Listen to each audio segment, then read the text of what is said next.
¿Qué pasa YouTube? 6ftHax here. Happy for you guys. Today a pretty good OU Wi-Fi battle I had against my boy Quinn. How's it going everybody? Hopefully y'all are having a good Thursday. Today I want to apologize for not uploading a Wi-Fi battle yesterday. Thank you though to everybody who did wish me a happy birthday on my upload on Tuesday, which was my birthday. So yeah, thank you guys. I'm 23 for those of you who may be wondering.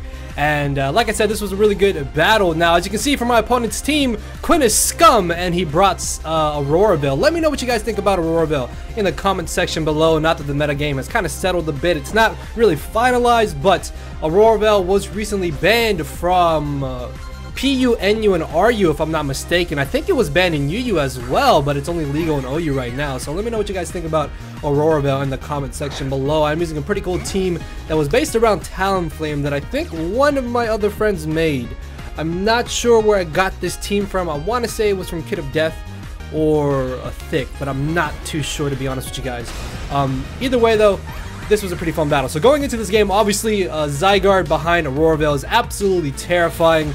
Dragon Dance Mega Tyranitar behind Auroraville is also terrifying. Not to mention the Manaphy behind Auroraville is terrifying. So if he does get the Auroraville up, I have to ensure that I can hopefully find some way to not let him set up or not let him take advantage of the Auroraville turns in general. So if you guys do enjoy the video, make sure to hammer arm that like button down below. So I let off with my Deontay, he let off with Raikou. Turns out that he specs Raikou. As I get on my rocks, he is then going to bring in the Manaphy, knock me out with the Surf, because I thought about maybe switching into Keldeo here, but I honestly didn't know if it was specs or Scarfed because I forgot to double check.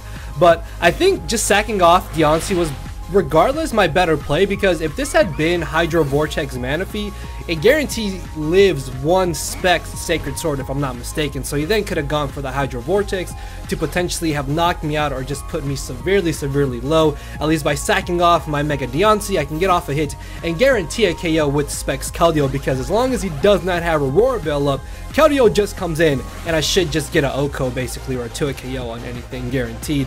As I switch into my Magnezone here, I was really hoping he would expect me to bring in my Landers, but Quinn does make the correct play and going for the Volt Switch, because typically you don't want to switch in Landers on something that carries Hidden Power Ice, because then at that point it's just nowhere near as useful as it could be. As he gets a free switch into the Zygarde, I knew he would bring this in if I switched into my Magnezone. My best bet is to hope that if he is a Dragonium Z Zygarde, that I can force him to pop it on something else, and then from there I can bring in Mew to hopefully revenge kill him with the Ice Beam or burn him, roost off the damage, and then knock him out with the Ice Beam, because he won't be Yache Berry, which I have seen Yache Berry Zygarde on Auroraville offense before. So the fact that he didn't go for the Dragonium Z here has me thinking maybe he is Yache Berry, or he could be a...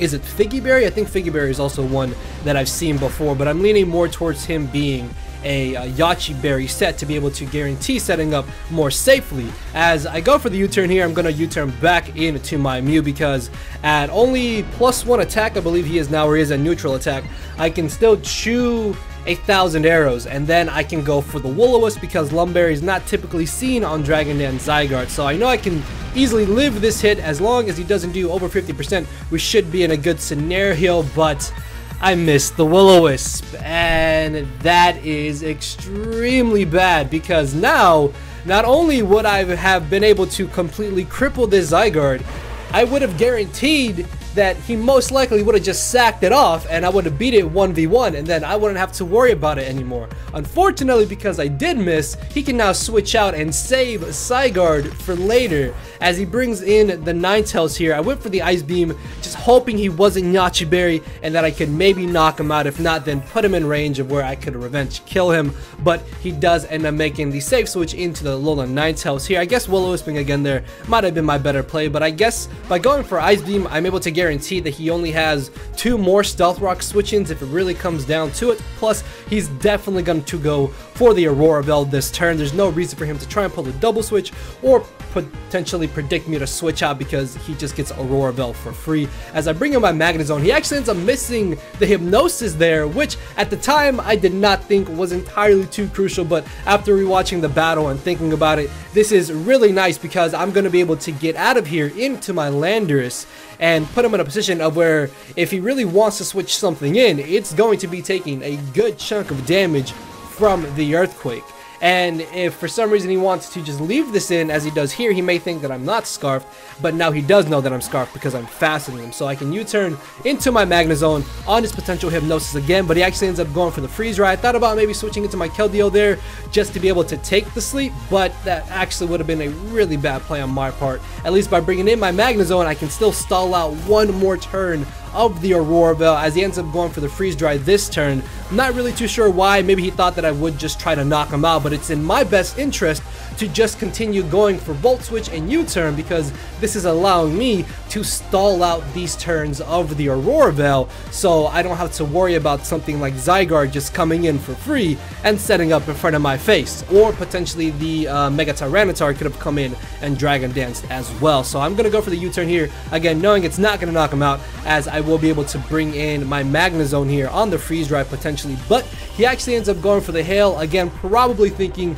that I would just go ahead and knock him out, but by going for the U-turn I can bring in my Magnezone and still continue stalling out the turns of the Aurora Veil because I do not like to face Aurora Veil. Aurora Veil is actually really annoying to face. It's fun to use obviously, but it's really annoying to face as he ends up going for the Hypnosis here. I think this might have actually been a misplay on his part, because if he had allowed me to knock him out with the Volt Switch or the Flash Cannon, then he would have been able to potentially bring in the Zygarde and had a better or safe switch into the Zygarde instead of him potentially trying to switch it in here, as I am going to get a little lucky and I will wake up first turn and go for the Flash Cannon. Even if I had slept this turn, as long as I woke up next turn and still got off a guaranteed hit on the Zygarde, at around 50% the Z move from my Talonflame is able to knock him out. So I don't really think this was entirely too crucial, because if he had still Dragon Danced here and I woke up this turn, I still would have been able to get off that necessary damage. As he does go for the Dragon Dance, I will be able to take advantage of this and hit him up with the Flash Cannon, doing a solid chunk of damage. But it turns out that this damn thing is the Figgy Berry, if I'm not mistaken. Yeah, so this is now really bad, because this thing should have not even been a problem whatsoever. All I had to do was hit Will-O-Wisp and this thing would have basically been gone. So he's gonna go for the Dragon Dance here again, and I'm not sure if him going for Dragon Dance again was entirely game changing. He said he misclicked on the Dragon Dance, but I think he might have been in range of where Talonflame would have been able to knock him out. Like, if I remember, I'll put the calc on the screen. If not, then I may leave it in the comment section below. But I'm pretty sure that Supersonic Sky Strike from Talonflame would have been able to knock him out, even if I didn't get off that extra damage with the Flash Cannon. As I bring in my Talonflame here, even an Adamant +2 attack Zygarde will not be able to knock me out with the extreme speed, so I will be able to live this guaranteed unless he crits me, which thankfully he doesn't. And I will be able to knock him out with the Brave Bird now. Excuse me, sorry. Now, if I didn't get off the prior hit, then I would have used my Z move here, which should have guaranteed the KO at about 50% HP or so. As in comes the Raikou. He told me that he didn't bring in Mega T-Tar because there's a chance that I could have had the Will-O-Wisp. Also, I might have had the Taunt, so I would have been able to stop him from setting up. At least by bringing in the Raikou, he guarantees that I will knock myself out to the recoil damage. But because I am jolly freaking Raikou, just lives on about 20-ish% HP. It looks like he should be in range of where rocks will knock him out, so I'm just gonna bring in my Landorus here. I am Scarf. I know he has Specs. I'm guaranteed to outspeed him, so I will be able to pick him off with the U-turn, but he is going to decide to sack off the Ninetales, which I thought that he might have done, so I thought that maybe going for the Earthquake might have been my second best play to have done in this scenario. But if I had made that play and he had slacked off the Raikou, he would have got a free switch into Greninja. So I guess either way, he gets a free switch into Greninja regardless of what play I would have done. So because he brought this in, I'm thinking that either this is Scarfed, or it could be the Ash Shuriken variant with Specs and Water Shuriken. Did I say Ash Shuriken variant? Greninja Ash variant with Water Shuriken. As he's going to bring in the Raikou, it lives on... Why won't you just die? Just go away. So Raikou lives on like 1%, and he's going to be able to get off a Spec Shadow Ball on my Mew, which... it's in my best interest to just sack off my Mew, because if my Mew is alive as I beat this Raikou, he brings in Greninja and he can safely go for either Water Shuriken or just activate his battle bond and turn into Ash Shuriken. Ash, again, I said it again, Ash Greninja. And if he brings in the Tyranitar as I knock out the Raikou, he can then just Dragon Dance, and I'm gonna miss Will-O-Wisp again and then get swept. So I thought by letting my Raikou, or by letting my Mew get beat by the Raikou, I could safely get a free switch into my Landers, go for the U-turn, and then that will allow me to bring in my Specs Keldeo, which guarantee OHKO's Tyranitar and guarantee OHKO's the Greninja. The only way Greninja should be able to knock me out is if he has Protean with the, what's it called, with the extra sensory, or he's got the Gunk Shot and he turns into a poison type, and then he's resisting the Sacred Sword, and then he 2 KOs me. So thankfully, it turns out that he is not Protean. He is actually the Specs Battle Bond Greninja. I will be able to knock him out here with the Sacred Sword, and there is no way Tyranitar should be faster than me. Even if he is faster than me, I still have the Landers in the back, so that should be able to safely revenge kill him. But typically, Tyranitar on Auroraville teams are Dragon Dance and Mega Tyranitar, so I should be able to safely outspeed him this turn, and in return knock him out. There was also the chance that this might have been just stealth rocking Tyranitar, I guess, because this is the only stealth rocker on the team.